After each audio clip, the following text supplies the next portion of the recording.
प्रयासों का प्रतिफल ये विश्वविद्यालय है अपने समय के एक दिग्गज राजनीतिक थे जो केंद्र में मंत्री भी थे रहे और उत्तर प्रदेश के मुख्यमंत्री थे। भक्त दर्शन जिन्होंने भारत छोड़ो आंदोलन के दौरान बद्रीनाथ मंदिर में राष्ट्रीय ध्वज फहराया था, एक अच्छी शिक्षा भी थी। उत्तर प्रदेश के वर्तमान मुख्यमंत्री योगी आदित्यनाथ भी इसी क्षेत्र में से थे। ये धरती ऐसे अनेक व्यक्तियों की जन्मभूमि रही है, उनमें से कुछ का ही मैंने यहाँ उल्लेख किया है।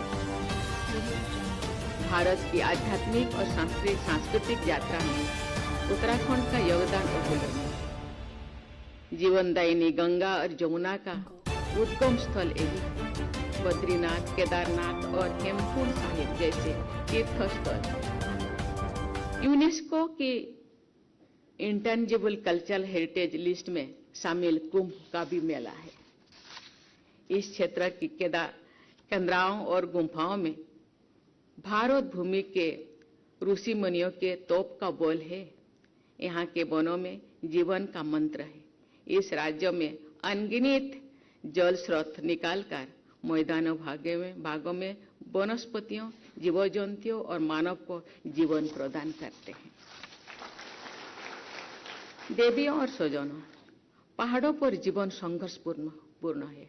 अभी पिछले महीने ही 69वें राष्ट्रीय फिल्म पुरस्कार समारोह में पलायन और यहाँ के संघर्षपूर्ण जीवन को दर्शाने वाला सृष्टि लाखेरा द्वारा निर्देशित फिल्म एक था गांव को बेस्ट नॉन फीचर फिल्म का अवार्ड मिला है।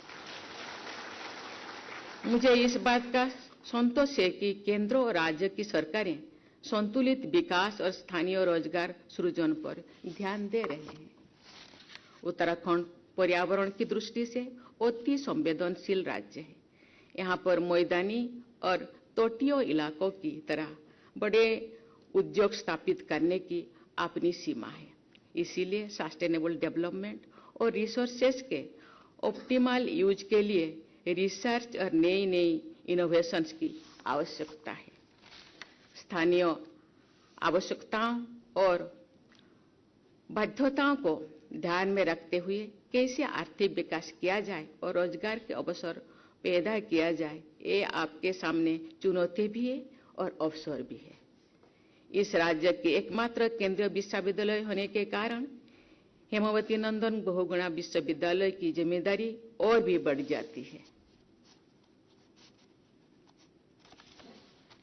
इस विश्वविद्यालय से जुड़ी सभी लोगों से ये अपेक्षा की जाती है कि आप शिक्षा को समाज के साथ जोड़ें, उसे समाज की बेहतरी और कल्याण में लगाएं।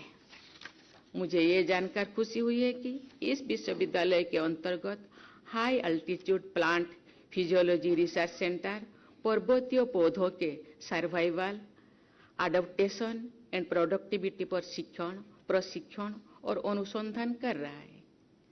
ये भी प्रसन्नता की विषय है कि डिपार्टमेंट ऑफ इन्वायरमेंटल साइंस द्वारा उत्तराखंड के उच्च हिमालय क्षेत्र के जैव संसाधनों के संरक्षण पर अनुसंधान किया जा रहा है। जिस राज्य में पर्यावरण संरक्षण के लिए चिपको आंदोलन जैसा आंदोलन हुआ हो, उस राज्य में स्थित इस विश्वविद्यालय के द्वारा किए जा रहे ये प्रयास सर्वथा उपयुक्त है।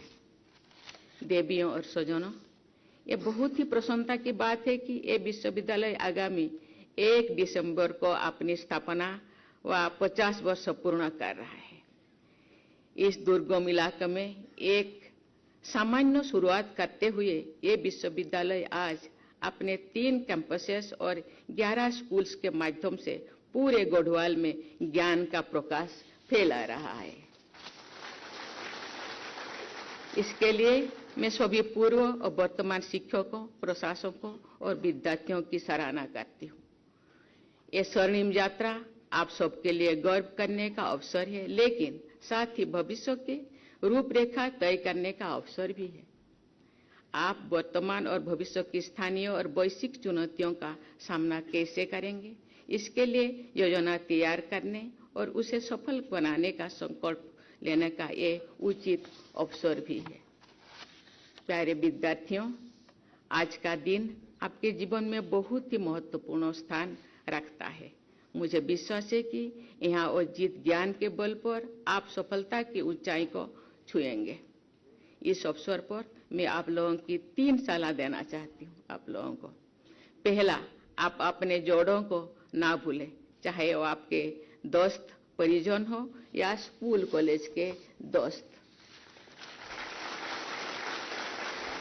दूसरा, अपने नैतिक मूल्यों से जैसे सच्चाई, ईमानदारी और निष्पक्षता से कभी समझौता ना करें।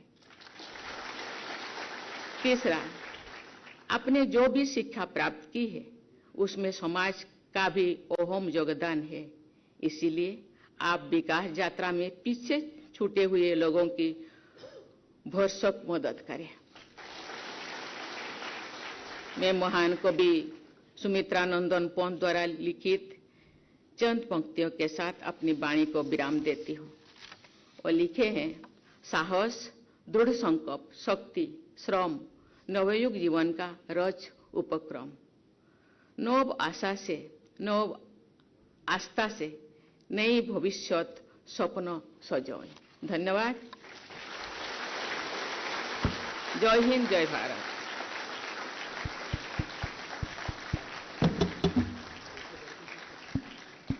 अत्यधिक ओजपूर्ण एवं सारगर्भित शब्दों द्वारा उपाधि